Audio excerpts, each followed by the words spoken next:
J'ai repris il y a 6 ans et demi la société Vota, qui est une société qui va bientôt avoir 150 ans. Mais vous allez voir, on est encore très jeune.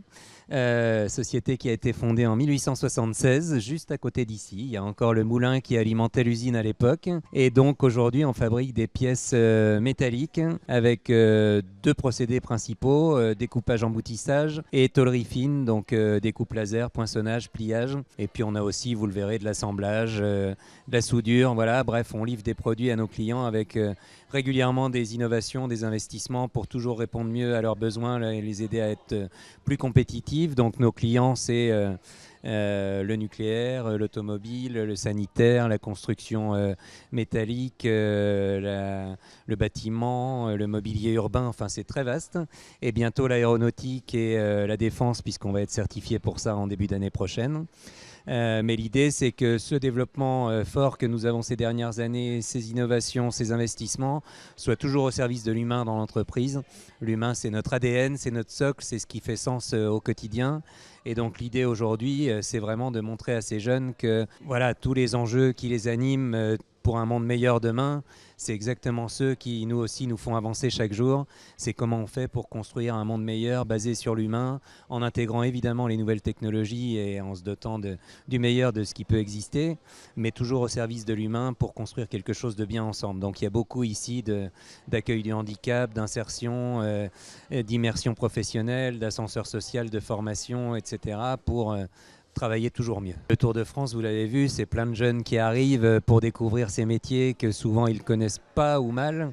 Et donc, c'est une occasion rêvée pour nous de mettre en avant nos métiers, de les amener à discuter avec nos collaborateurs, collaboratrices, et de partir d'ici peut-être avec quelques petites lanternes allumées en se disant, bah tiens, peut-être que ce métier, pourquoi pas, je vais réfléchir, je vais regarder, voilà, et en espérant que ce sera nos futurs talents de demain, voilà, parce qu'on a un vrai enjeu là-dessus. Moi, je suis vraiment pas inquiet du business demain, des perspectives commerciales, il y en a toujours et il y en aura encore demain.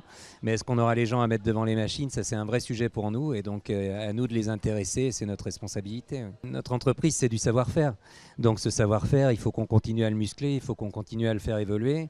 Et le savoir-faire, c'est de l'humain. Donc il faut rentrer les compétences qu'on va derrière faire évoluer parce qu'on ne forme plus malheureusement dans les écoles à nos métiers.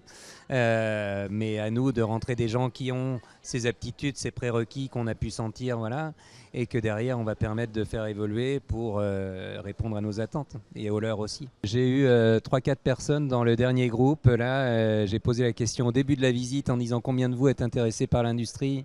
J'ai eu 0. Je me suis dit bon, il y a du boulot, mais ça correspond à ce qu'on voit tous les jours.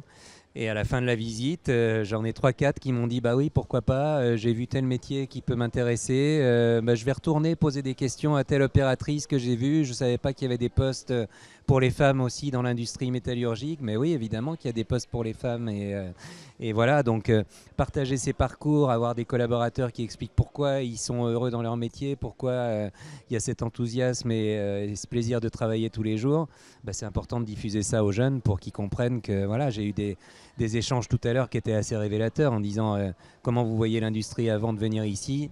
On croyait que c'était encore le travail à la chaîne, que c'était dur, que c'était sale, voilà.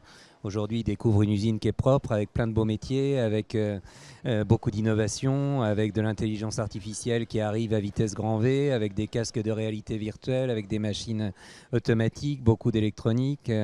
Voilà, l'industrie, c'est aujourd'hui tous ces enjeux-là, plus les enjeux de décarbonation, de qualité de vie au travail, d'RSE, etc., qui vont avec et qui les animent, et nous aussi.